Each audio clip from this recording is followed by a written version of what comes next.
um assassinato que chocou Hong Kong em 1999, isso porque sua cabeça foi encontrada dentro de uma Hello Kitty. Hoje eu vim falar pra vocês o caso Fan Mei. Olá pessoas, sejam muito mais bem-vindos a esse canal. Esse canal fala sobre casos criminais todo sábado a partir das 10 horas da tarde, então se você não é inscrito nesse canal e caiu aqui de paraquedas, acesse o canal, se inscreva no canal, já tem bastante vídeo falando sobre casos criminais aqui no canal, então acho que você vai se divertir bastante. E se você já é inscrito nesse canal, seja muito mais bem-vindo a mais um vídeo.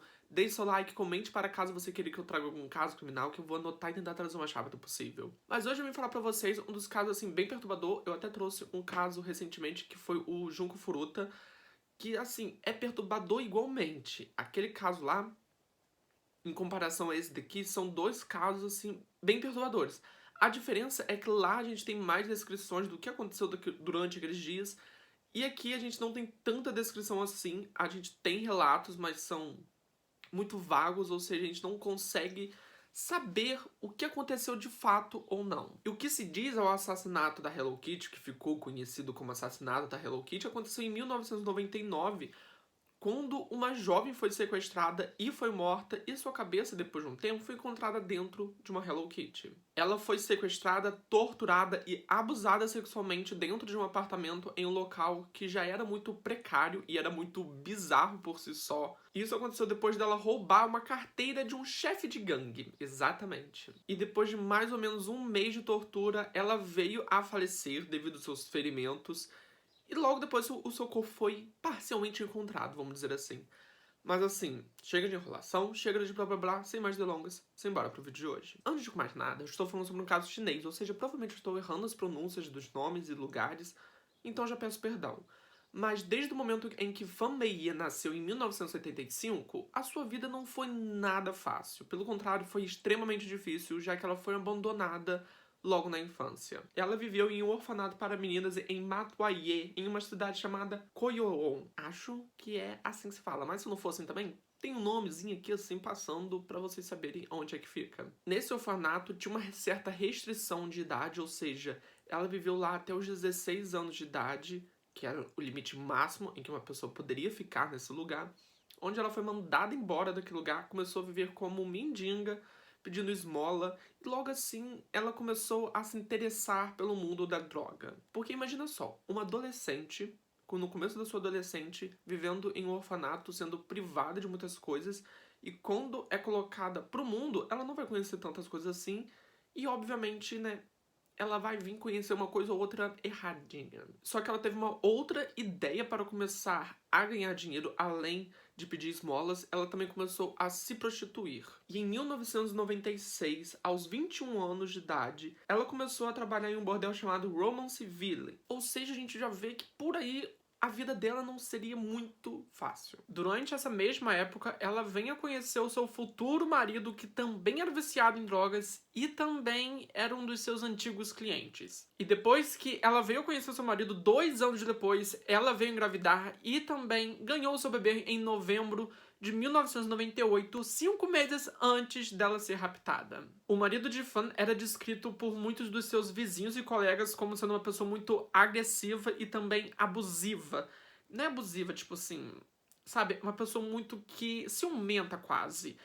Os vizinhos também do prédio relatavam que muitas vezes acordavam de noite ao som de gritaria, de briga, de coisas sendo jogadas contra a parede e também muitas vezes do choro da criança. Mas logo assim que a Fan ganhou o bebê, um tempo depois, ela decidiu que queria mudar de vida, não por causa dela, mas sim pelo seu filho, já que ela estava querendo um futuro melhor para ele. Fan conseguiu largar as drogas e também largou a prostituição durante um tempo, até que ela conseguiu um emprego na boate chamada Sprays Karaoke Club. E com consequência disso, ela também deixou o seu marido abusivo para trás. E devido a esses sacrifícios que a Fan teve que fazer, ela começou a sofrer muito com a falta de dinheiro mesmo, já que ela não conseguia se manter e muito menos manter também uma criança. Ou seja, ela muitas vezes levava também o seu filho para o trabalho. Isso com poucos meses de vida. E é nessa situação que se encontra a Fan é que veio o motivo dela fazer o que fez e consequentemente, aconteceu o que aconteceu com ela. E vocês já vão entender isso. Mas para isso eu preciso voltar um pouquinho no tempo, ainda em 1997. Ainda em 1997, quando a Fan ainda trabalhava no Romanceville, ela conheceu um cara chamado Chan Man-lok, um membro da tríade Yosingi-ho, que é uma organização criminosa chinesa. Isso tem muito a ver em comum com o caso de Junko Furuta, já que os membros de uma outra facção meio que atuaram nesse crime. A mesma coisa acontecendo com essa daqui. O Chan, na época, tinha 33 anos de idade e já era conhecido não só pela vizinhança, mas também como policiais, como sendo uma pessoa muito, assim, problemática desde o seu ensino médio. Fora também que ele era traficante de drogas e já tinha sido preso algumas vezes por causa disso. E nesse meio tempo, de 97 a 99, o Chan e a Fan começaram a conversar, eles eram quase que amigos. Isso acompanhou até mesmo quando ela saiu do emprego e foi para o outro emprego onde ela trabalhava como anfitriã, meio que uma recepcionista ali do clube. Foi então que no dia 17 de março de 1999, após estar passando por meses de dificuldade financeira, ela decide meio que roubar a carteira de Chan, que continha mais ou menos $2.000. Isso pra gente pode até parecer pouco, o que hoje em dia não é, né? Já que dá quase uns R$10.000. Mas assim, pra ela, principalmente naquela época, era muito dinheiro, principalmente porque ela estava passando por dificuldade financeira, ou seja, ela viu a oportunidade e fez o que fez. Mas o pior nisso tudo foi quando o Chan percebeu que ele havia sido roubado, ele já sabia exatamente quem era, já que naquele momento, as únicas pessoas que estavam no quarto era ele e a Fan, ou seja, não tinha ninguém que pudesse roubar a não ser ela. Ou seja, como ele já era membro de uma tríade, ele sabia exatamente o que fazer nessas situações. Ele foi atrás de Fan e exigiu os $2.000, além de uns juros, além de mais $10.000 para ser pagos. A Fan conseguiu arranjar os $2.000 de volta, entregou ao Chan, só que ele não queria mais aqueles 2.000. Ele queria sim os 10.000 dele, como uns juros. Ela falou que não conseguiria fazer isso, já que ela teria que trabalhar exaustivamente, trabalhar muito mais do que ela já estava trabalhando para poder pagar a dívida dele, mas ele não estava nem aí, ele não queria saber, ele apenas queria o seu dinheiro de volta. O Chan, ele meio que deu uma colher de chá e falou, olha, me arruma aí o dinheiro, volto daqui a um tempo. Só que nesse meu tempo ele não ia voltar depois. Ele foi para a casa de duas pessoas. Uma delas chamada Lao Guixin, de 27 anos, e Lao Guiei, de 21. Esses amigos que o Chan foi visitar estavam mais para capangas do que amigos. E eles foram justamente planejar o sequestro da Fan. Foi então que ainda naquele dia, ainda no dia 17 de março de 1999, Fan foi sequestrada pelos dois rapazes juntamente com o Chan. O intuito deles sequestrarem a Fan, a princípio, não era torturar ela, e sim usar ela como prostituta, como uma forma, tipo assim, dela se pagar a dívida. Esse era o intuito principal, primeiro deles, vamos dizer assim. Mas quando eles chegaram no apartamento em Hong Kong, que era extremamente bizarro, diga-se de passagem, já que as cortinas tinham estampas de Hello Kitty, as paredes tinham papel de parede de Hello Kitty. Gente, a casa era completamente decorada com Hello Kitty. Porém, assim, a gente pode pensar, pô, é um apartamento fofinho, né? Muito pelo contrário. Era um apartamento jogado às traças. Lá ele usava mais como um local onde ele pudesse usar drogas, onde ele pudesse fazer drogas, sabe? Vender. Era praticamente usado como um local de tráfico, de coisas muito bizarras acontecendo naquele apartamento. E logo no primeiro dia de sequestro, a Fan foi abusada sexualmente e também espancada.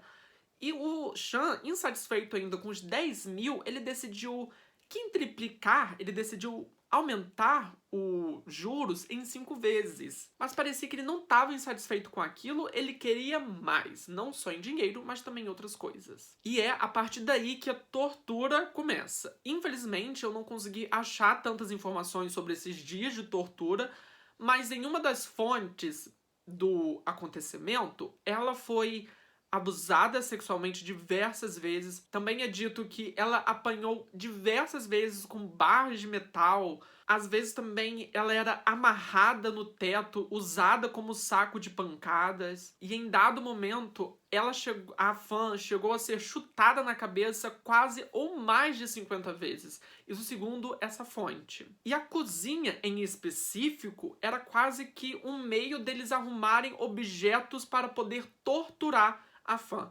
Eles usavam fios desencapados, usavam eletrodomésticos para poder bater nela, fora também que quando uma ferida se abria, eles não deixavam ela curar direito, a ferida se curar. Eles usavam condimentos, pimenta, sabe, esses tempero, óleo, e passavam na ferida no intuito de não deixar a ferida cicatrizar e ainda mais torturar ainda mais a Fan. E no intuito de fazer que a Fan não pudesse andar, sair dali, eles meio que começaram a bater no pé dela, a queimar a sola do pé dela com cera quente, ou apenas botando fogo mesmo e depois passando ainda mais tempero no pé dela para ela não conseguir andar. E o pior ainda disso tudo é que muitas vezes ela era forçada a sorrir para eles e dizer que estava gostando da tortura. E se ela se recusasse a fazer isso, ou se ela mesmo não conseguisse fazer isso, ela era, novamente, espancada e abusada sexualmente. Mas antes de seguir com essa lista absurda de acontecimentos, eu preciso voltar um pouquinho no tempo e depois eu vou avançar novamente para poder explicar uma pessoa muito importante para esse caso, e principalmente para a solução desse caso. Em maio de 1999, uma garota que tinha por volta dos seus 14 anos foi até uma delegacia de Hong Kong. Ela disse aos policiais que estava sendo assombrada por um espírito de uma mulher morta. Esse fantasma dizia-se que ela havia sido torturada por fios elétricos e também espancada até a morte.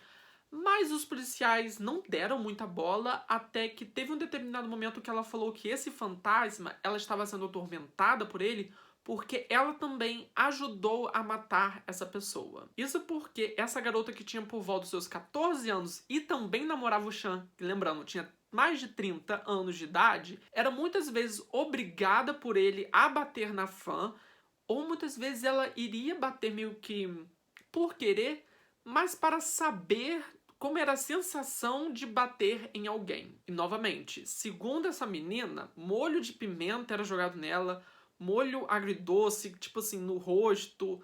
Ela era torturada com qualquer tipo de coisa que eles encontrassem pela frente. Fora também que ela muitas vezes era obrigada a beber óleo e também obrigada a beber de sua própria urina, e caso ela não bebesse, ela era espancada com canos de água. Exatamente. E fora que ela era obrigada a beber da sua própria urina, os homens que estavam ali junto com a Fan muitas vezes urinavam no rosto dela e muitas vezes obrigavam que ela bebesse da urina deles. E novamente, se ela se recusasse a fazer isso, ela era espancada e abusada sexualmente. E em determinada ocasião, essa garota de 14 anos foi obrigada a defecar em uma caixa de sapato. Essa caixa de sapato foi dada à Fan e a Fan teve que comer as fezes da garota. Foi então que no dia 14 de abril de 1999, quase um mês de tortura já tinha se seguido, a menina acordou e aí encontrou a Fan morta no banheiro. Isso porque alguns dias antes ela foi levada até o banheiro, espancada e esquecida lá. Em decorrência disso, ela veio a falecer. Foi então que a garota conversou com o Sean e eles começaram a conversar sobre o que fariam com o corpo da Fan. Eles debateram sobre isso durante aquela toda tarde, mas assim, durante a noite, eles decidiram sair para poder esclarecer a cabeça. Então eles foram a fliperamas, fizeram bastante coisa e voltaram para casa, e apenas no dia seguinte que eles foram meio que dar um desfecho para o corpo de Fan. E foi então que o Sean, o namorado dessa garota de 14 anos, chamou seus dois capangas para dar um jeito final naquilo tudo. E aí que vem a parte assim macabra do caso, que é onde o despejo do corpo acontece e também é a parte onde se dá um nome a esse caso. Depois disso, em mais ou menos de 10 horas de tempo, o que é pouquíssimo, o corpo da Fan foi completamente mutilado, com o próprio Sean cortando a cabeça dela. Isso tudo enquanto os outros dois capangas meio que armazenavam o corpo dela em alguns sacos plásticos e depois colocavam na geladeira. Isso quando também eles não cozinhavam o corpo, já que se eles cozinhassem o corpo, o odor de podridão, ele não ia se espalhar, ele não ia causar esse odor. E não só os restos mortais, tipo membros, pedaços de carne, mas também como a cabeça de Fan também foi cozinhada, isso enquanto os outros meio que preparavam comida. Essa garota de 14 anos disse mais tarde que enquanto um dos caras preparava o macarrão, o outro estava lá cozinhando a cabeça, o intestino e usava a mesma colher para poder misturar o macarrãozinho ali. Depois de praticamente a cabeça de Fan ser reduzida a ossos, porque, né, cozinhou, a pele começou a se soltar, um dos capangas teve a ideia de colocar a cabeça dela escondida dentro de uma Hello Kitty, tipo assim, enorme essa Hello Kitty. Era uma Hello Kitty gigante, um urso de Hello Kitty, e o cara falou assim, olha, vamos colocar a cabeça dela dentro da Hello Kitty pra poder dar uma disfarçada melhor, né? Agora, voltando à delegacia, depois que a menina de 14 anos levou os policiais até o apartamento, eles conseguiram achar a cabeça de Fan Neye e também alguns restos mortais que estavam espalhados por ali. As outras partes do corpo dela só foram descobertas em um depósito de lixo e também ela só foi identificada em 3 de junho. Isso depois de um método de sobreposição de imagens, ou seja, demorou pra caramba ela ser identificada. Mas no dia 28 de maio daquele mesmo ano, o Chan foi preso junto com a sua esposa e o bebê que estava ali no apartamento. Lembrando que ele estava tendo um relacionamento com aquela garota de 14 anos. Exatamente.